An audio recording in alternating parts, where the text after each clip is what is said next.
Ya, bismillahirrahmanirrahim. Assalamualaikum warahmatullahi wabarakatuh. Selamat datang kembali teman-teman di channel Erik Iqbal TV. Dan bagi teman-teman yang belum mengikuti video-video sebelumnya, silahkan disimak video-video sebelumnya. Dan kali ini kami akan mencoba memberikan informasi yang sering ditanyakan, yaitu tutorial untuk mengisi formulir atau application form untuk tahun akademik 2022 dan 2023 ya. Jadi ini yang terbaru, teman-teman pastikan mengikuti dari awal sampai selesai. Kenapa kami buatkan? Karena sangat banyak sekali ya yang bertanya untuk cara mengisi formulir dan masih banyak yang bingung begitu. Ini adalah contoh formulir 2022 dan 2023. Ada beberapa perbedaan ya, termasuk jurusan dan juga kampus yang ditawarkan begitu.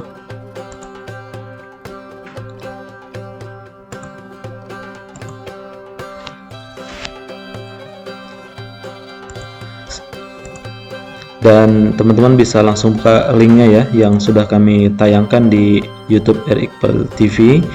Meskipun masih banyak yang bertanya di mana linknya seperti itu, padahal sudah kami cantumkan ya di kolom deskripsi. Jadi tidak apa-apa, memang harus lebih teliti lagi, lebih hati-hati lagi dalam mencari informasi begitu. Seperti ini ya teman-teman, bisa langsung dibuka begitu, langsung seperti ini muncul dan bisa langsung dipahami. Dan kami tidak membahas lagi dari awal karena sudah kami jelaskan di video sebelumnya mengenai persyaratan-persyaratannya. Langsung saja ke application form ya, bisa di-download di sini. Application form bisa langsung di-download di sini, dan juga untuk jurusan-jurusannya seperti ini. Ada UBD, ada Unisa, dan juga ada UTB, ada Politeknik Brunei, dan ada ya yang terbaru yaitu KUPU SB ya, College University Pegunungan Sri Begawan. Teman-teman langsung bisa dibuka ya di link resminya begitu. Jadi step by step silahkan diikuti. Jadi untuk memahaminya, buka langsung saja yang versi Word ya teman-teman, bukan yang PDF karena yang bisa diisi begitu. Jadi langsung saja dibuka untuk versi Wordnya. Kalau misalkan untuk UTB, Unisa, UBD bisa langsung dibuka saja. Ini adalah versi application formnya, jadi teman-teman bisa langsung diisi begini. Ya baik teman-teman semuanya, semoga bisa membantu, bisa bermanfaat untuk pengisian application form. Kurang lebih seperti yang telah kami jelaskan. Jadi dari tahun ke tahun sebetulnya tidak terlalu banyak perbedaan, tapi memang harus hati-hati dan juga harus sabar, jangan terburu-buru begitu, jangan tergesa-gesa karena waktunya masih cukup panjang, sekitar 1 bulan lebih lagi. Jadi pastikan teman-teman memberikan berkas atau dokumen terbaiknya dengan syarat-syarat yang telah ditentukan. Jadi teman-teman semoga bisa mengikuti dari awal sampai selesai dan bisa lolos ke tahap berikutnya. Dan untuk informasi yang lainnya juga silahkan diupdate dan juga dipelajari dari video-video yang telah kami bagikan, telah kami berikan. Itu merupakan cara untuk mendapatkan informasi terbaik begitu. Jadi semakin banyak teman-teman membaca syarat-syarat yang telah disampaikan, semakin sering melihat video-video yang telah kami share, itu akan memberikan motivasi dan juga wawasan ya untuk menambah referensi begitu untuk mendapatkan hasil terbaik. Kami doakan semoga teman-teman yang melihat video ini dimudahkan dan juga dilancarkan dan mendapatkan hasil terbaik, bisa lolos ke Brunei Darussalam. Ikuti terus channel kami, insya Allah akan terus kami update juga informasi terbaru dari beasiswa Brunei tahun 2022-2023. Insya Allah akan kami kawal terus bagi teman-teman yang berminat. Hanya yang sangat berminat ya, hanya yang bagi yang betul-betul berminat saja, karena kalau yang hanya setengah-setengah yang ingin mencoba-coba itu kemungkinan besar akan tidak lolos ya. Itu sudah banyak terbukti. Jadi silahkan bagi teman-teman yang sangat berminat atau betul-betul berminat, ikuti terus channel kami, dan juga kami akan sampaikan nanti siapa saja nanti yang akan lolos dan sampai bisa berangkat ke Brunei Darussalam. Microsoft Word-nya Jadi bisa seperti ini yang kami berikan contohnya.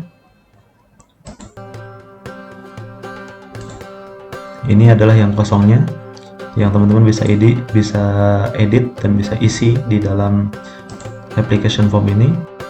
Dan cara mengisinya seperti apa? Silahkan teman-teman simak baik-baik. Ini adalah contoh punya saya sendiri. Tahunnya teman-teman bisa lihat 2014-2015 ya. Di sini ukuran foto ini seperti ini. Kenapa? Karena di sini ada instruksinya ya. Passport size. Jadi harus sesuai dengan perintahnya. Ini 2014-2015. Teman-teman juga bisa lihat di sini contoh yang lain 2019-2020. Sama, kurang lebih hampir persis, tidak ada perubahan. Dan ini yang terbaru 2020-2021. Jadi pasport size semuanya, backgroundnya teman-teman bisa perhatikan rata-rata warna merah ya. Jadi kalau ditanya warna backgroundnya apa, ya kalau mau disamakan saja warnanya merah karena tidak ada ketentuan khusus. Silahkan diikuti seperti itu. Baik, kita lanjut kode jurusan. Nah, masing-masing format kita bisa bedakan ya, ada perubahan, dan teman-teman pastikan ikut format yang terbaru dari tahun sebelumnya.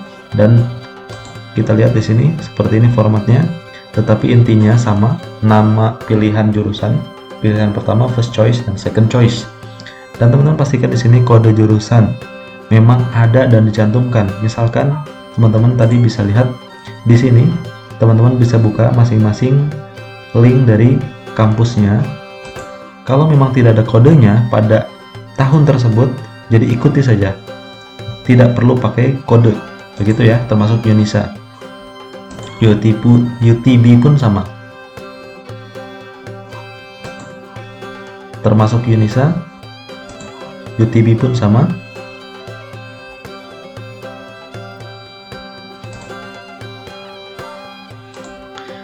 Jadi kalau ada kodenya seperti ini,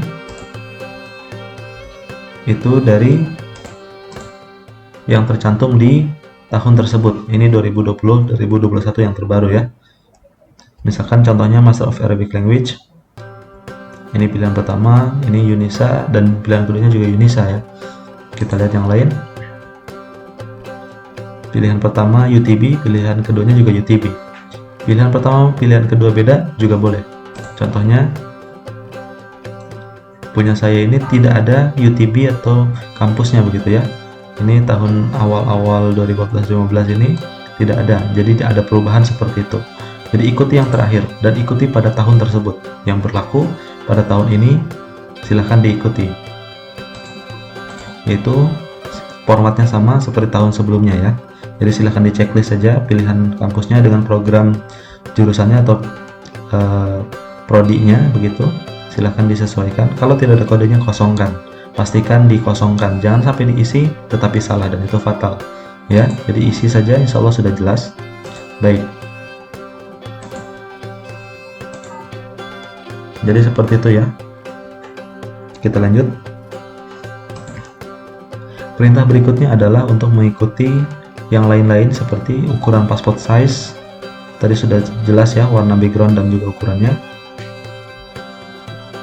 Kemudian adalah dokumen yang harus dilengkapi yang lain atau berkas yang harus dilengkapi, yaitu kopi dari yang telah disebutkan di sini, sertifikat-sertifikat atau penghargaan-penghargaan dalam bentuk apapun harus sesuai, harus ada buktinya begitu. Dan misalkan dokumen lain penting yaitu adalah paspor dan juga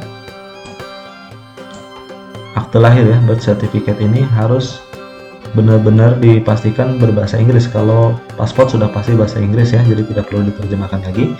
Kalau birth certificate, akte lahir, ini harus diterjemahkan oleh penerjemah tersebut. Nanti kita bisa lihat contohnya. Security vetting itu apa? Itu adalah SKCK ya. Security vetting itu apa? Itu adalah SKCK ya. Ini adalah untuk keterangan kelakuan baik begitu dari kepolisian, dan itu biasanya sudah berbahasa Inggris. Nanti teman-teman bisa simak dan pastikan semuanya adalah by typing. Must complete this form by typing. Jadi harus diketik, semuanya diisi dalam bentuk tulisan ini diketik ya. Jadi harus diketik, tidak boleh ditulis tangan kecuali ada poin-poin tertentu. Jadi teman-teman bisa disimak dari awal sampai selesai supaya teman-teman bisa benar-benar paham. Contohnya yang lain adalah kita lihat di sini ada beberapa hal yang kami tidak tampilkan untuk menjaga kode etik dan juga privasi. Jadi silahkan teman-teman juga mematuhi dan mengikuti ketentuan yang telah kami tentukan, ketentuan yang telah kami terapkan. Jangan sampai ada yang dilanggar begitu. Ikuti saja perintah yang telah kami tetapkan. Seperti ini. Jadi teman-teman tinggal isi saja. Nomor 1 ini Mbak Nada Hasnan Nazahah ini sudah diisi semua, jadi disesuaikan dengan identitas dan biodata masing-masing. Itu sangat mudah, kami kira tidak perlu dijelaskan panjang lebar. Kita lanjut ke nomor 2. Ini sama juga diisi saja sesuai dengan background masing-masing dan dicantumkan tahun dan lain-lain seperti itu, sesuai saja. Ini contohnya, silahkan diikuti. Yang B ini sering juga ada yang bertanya apa formatnya, bagaimana cara mengisinya. Ini contohnya ya, jadi ini contoh yang sudah lulus, jadi sudah terbukti lolos, jadi ikuti saja seperti ini, disesuaikan begitu tahunnya, terus subjeknya, grade-nya isinya apa, misalkan good, very good, dan excellent, itu contohnya, silahkan diisi ya, seperti itu. Medium, bahasa Inggris, Indonesia, atau yang lainnya silahkan disesuaikan. Ini contohnya ya, jadi silahkan diikuti saja. Next, sama persis semuanya, diisi saja seperti ini, diikuti saja.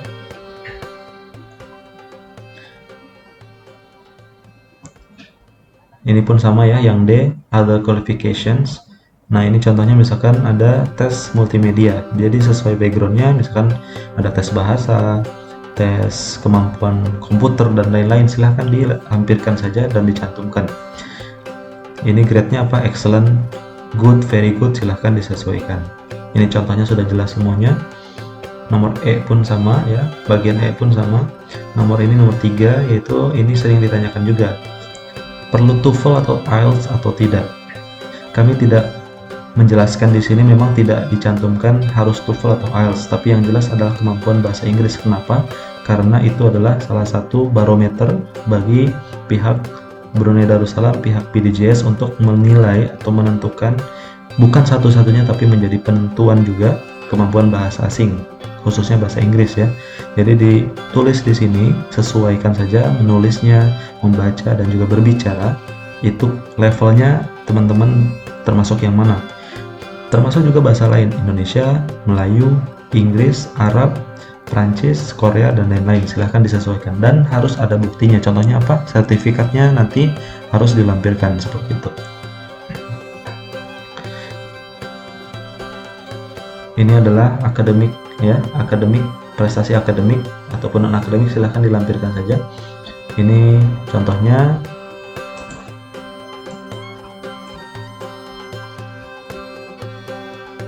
Dan ini contoh yang lain. Jadi teman-teman bisa pastikan ya, silahkan ditulis first winner, second winner begitu ya, prestasi dan juga penghargaan-penghargaan yang teman-teman terima. Pastikan ada buktinya, ada ijazahnya, ada sertifikatnya begitu, semuanya ada.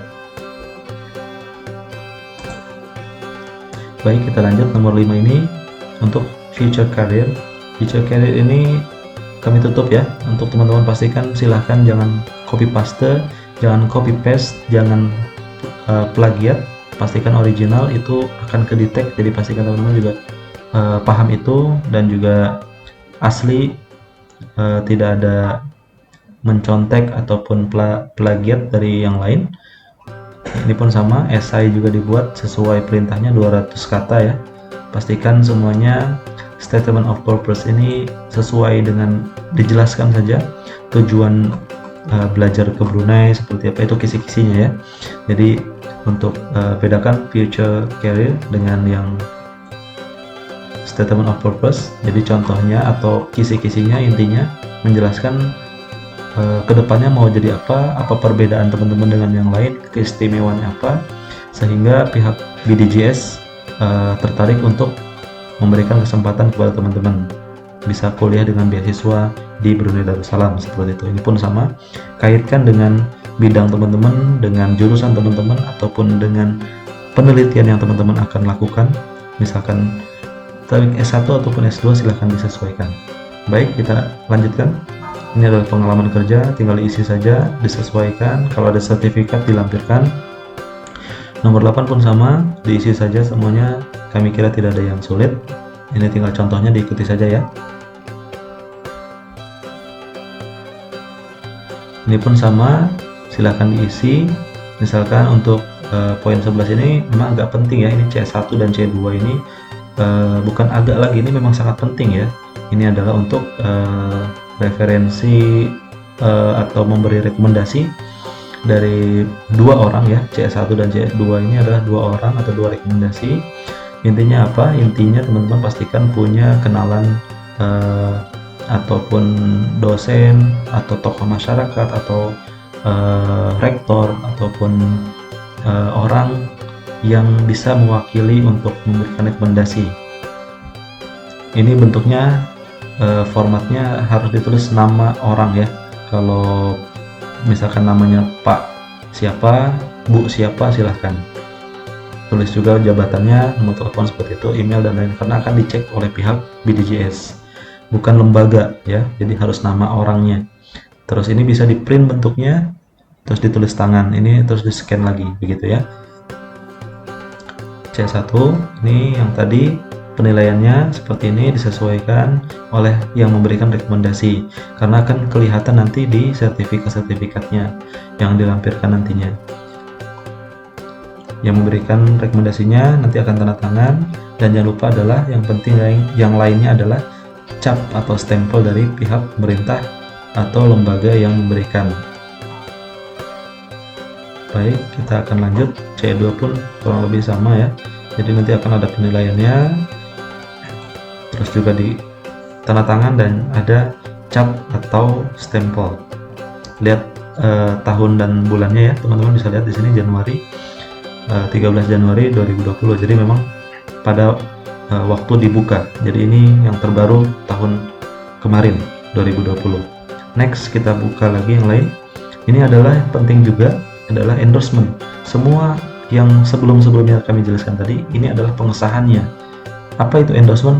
Endorsement adalah pengesahan dari lembaga, kementerian atau pemerintah, baik yang di daerah maupun di pusat. Untuk yang di daerah silakan teman-teman mengajukan ke Pemda atau Pemkab.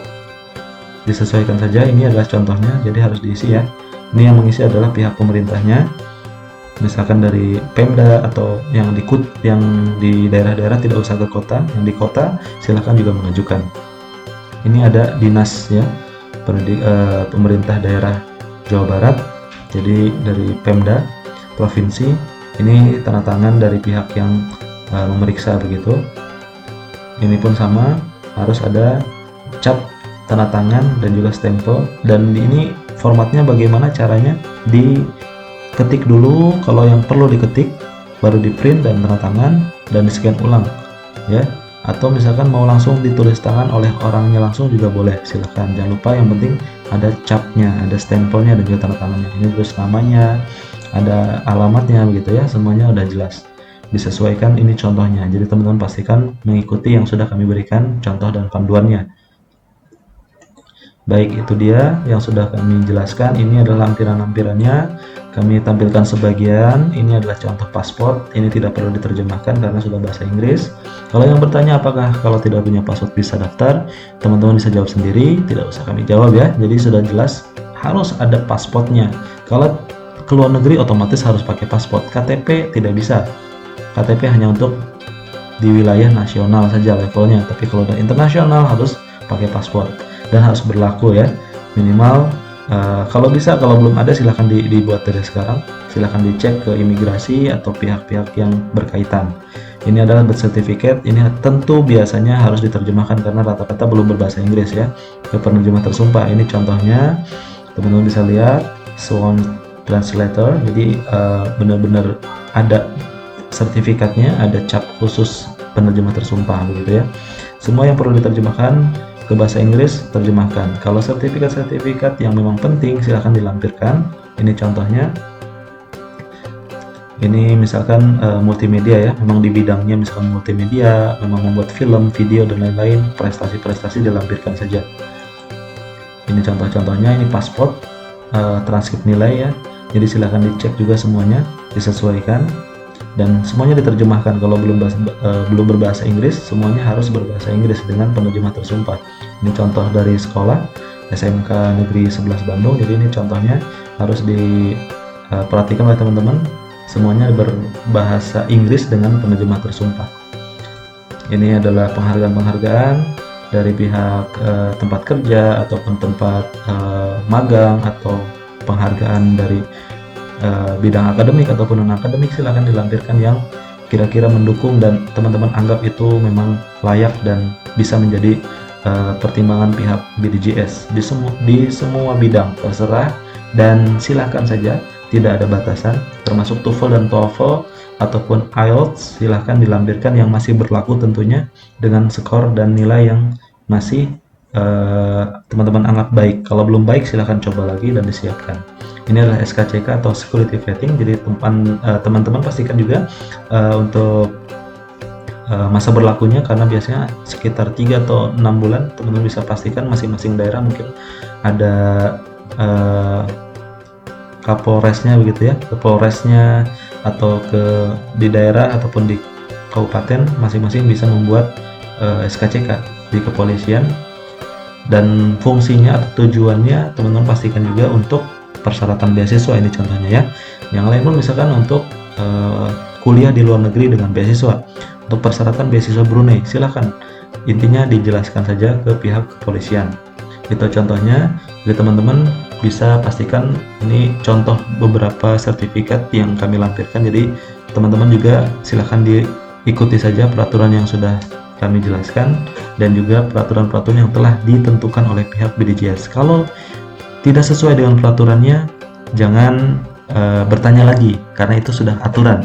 Boleh atau tidak, kalau pertanyaannya boleh atau tidak, yang menentukan bukan kami, itu pihak dari BDJS. Tapi kami sudah menyampaikan hal-hal yang memang harus teman-teman siapkan dan lengkapi. Itu saja dari kami, mudah-mudahan bermanfaat. Silahkan disimak lagi bagi yang belum paham. Mudah-mudahan teman-teman bisa mendapatkan hasil terbaik. Terima kasih, sampai jumpa lagi di video berikutnya. Assalamualaikum warahmatullahi wabarakatuh.